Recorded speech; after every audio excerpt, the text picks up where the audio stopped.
هيا بسم الله الصلاة والسلام على رسول الله صلى الله عليه وسلم. هيا بليانك يا درسي أربعين الرجرة 40 حديثة صد مش نفر الرجرة. الحديث الخامس والثلاثون. الحديث الخامس والثلاثون صد مش نفر الرجرة. عن أبي هريرة أبا هريرة الراودي فما حديث يكون رضي الله عنه ربي سر جلت وقال جد قال رسول الله صلى الله عليه وسلم رسول ربي جدان جد أبي هريرة لا تحاسدوا. ريفني هنا دفع جاي حديث أجايبات لا تحسدوا جتش ولي وانينا أبو ولي وانينا جتش غرين كيسن غرين وانين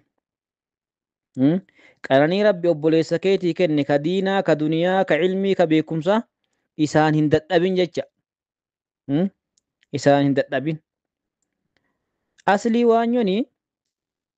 waanyoon namarratti waanyo jechuun kun waanyo jechuun kun si jammarin zawaalu nicmatillaahi azza wa jalla ala alghayri inni dhabuu hawwu ni'maa rabbi isaa kenne san osoo dhabe osoo rabbi irraa fudhate jedhanii itti hawwutu waanyoo jedhama. Ni'imaan tun duniyaa haa taatu, jaaha haa taatu, cilmii haa taatu, akka ishii irraa deemtu hawwuudha jecha kun. Karaahatu ma an'ama Allahu bihi ala alghayri. Nama ammallee kun rabbi tola irratti jibbu kanatu waanyoo jedhama. Jedhan. Waanyoon aslitti akkuma ree dheengadda dubbanne ta'e ibliisii bar. Waanyoon ta'e ibliisi. Gaafa rabbiin aadamii sujuuda godhe jedheen malaayikallee rabbi godhaa jedheen malaayikaan hin goote inni hin dide akkam narra caala akkam inni narra caalee rabbiin sujuudiif naan jedha sadarkaa kana isaan jibbe sadarkaa kana irratti waan jecha achii dhuftee jedha waanyoon lammaffaa ta ibliis lammaffaa irratti yahuudatti waanyoon eegana yahuudan am yaxsuduuna annaasa calaa maa ataahumullahu min fadli jedhan waan rabbiin namaa kenna irratti hinaaftan yaa yahuudaa jedhaanii bar rabbi akkana rabbi irraa nu haa tiisu waanyoon badduudha. Walaa tanaajashu wal hin edaasisina abboo wal hin edaasisina jecha kuni fil mucaamalaati jedhan abbaa sangaa bira dhaqee abbaa sangaatii walii galee namticha mallaqa qotiyoo bitatu gaafataa jiru namtichi 10,000 yoo kenne akka nama bitu abboo koo sangaa kana 15,000 hin gurgurtu jedhee irratti edhaa jecha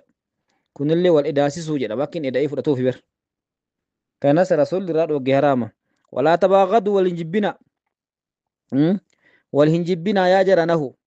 waan sababa jibbiinsaa jidduu keessanitti uumuu hin dalagina walaa tadaabaru walitti illee garan galina duuda walirraa gara hin galina jecha walaa yabiic hin gurgurin bacdukum gariin keessan alaa bay'i bacdin gurgurtaa garii irraan jecha kuni fi khiyaari sharxi jedhan khiyaara sharxii keessatti fakkeenya numchi tokkotu farda namarraa fudhate abboo farda kana yoo naa ta'e bakka kun haganaan sirraa bitaa mee yaabbadhee boruuftaan galee laalanii jedhee galata fuudhe tokko jidduma kana dhaqee isa boorraan bitini deebisii farda isaa kaanii anuu kasan caalu si gurguraa jedhe dhufee ka biraatti gurgurata kunillee haraama wakuunuu taha cibaadallaahi yaa gabara rabbi ikhwaanan obboleeyyan taha obboleeyyan akkana walitti hin dalay dure obboleeyyan taha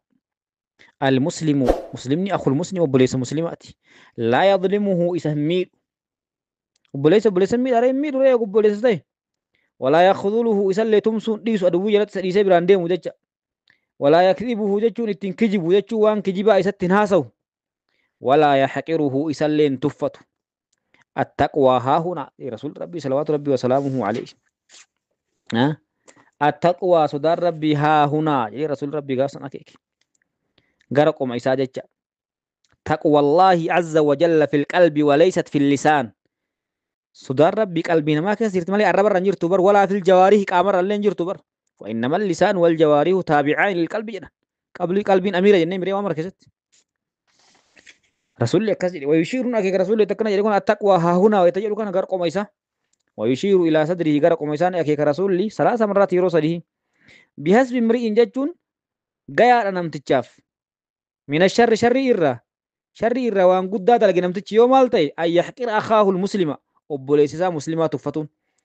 أبوليسيسا مسلمة يو تفتي شر إرّا وان قد دلق يجو كل المسلم شفتي مسلمة على المسلم مسلم الرت حرام حرام مالته دمه ديغ إساء نكون أجيسنا هفو وماله دنيا إساء فرطون وعرضه قر إساء الليسون صدا إساء الليسون لين حرام هذا رواه مسلم حديث كان مسلم توديس جدا حديث نكينا صدق مشان فان كان فكاتا حديث أفنوا قلت السلام عليكم ورحمة الله وبركاته